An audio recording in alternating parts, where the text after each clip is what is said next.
I'm gonna be ranking 10 IGCSE math topics since some of my students will be taking their mocks in January. So, quadratic equations. Ooh. I know that some people hate this because they have to memorize the quadratic formula, that formula that might give you PTSD, but I would say C tier. Linear equation. I would say this is the mother of all algebra. Honestly, if I don't know what to teach, I would go back to linear equation because you need to master it, because it is used not only in algebra, basically in a lot of topics. Simultaneous equations, this one depends on the question as well. I would say C tier. Surds.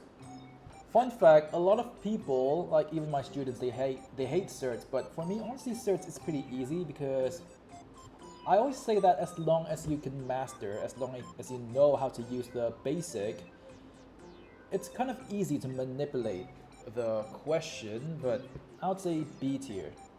Circle theorem. When I was a student myself, I hated circle theorem because there are lots of rules to memorize, and even some of my students, they hate circle theorem as well. I would say D tier.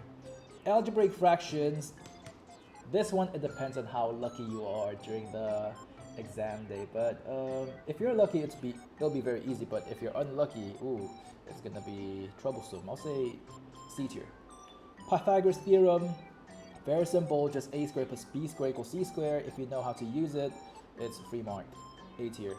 Indices, B tier. Percentages, very repetitive, very simple, A tier.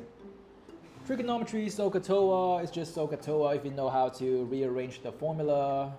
It's very simple. A tier because it's free marks. Comment if you agree with me. Follow if you want more IGCSE math explained honestly.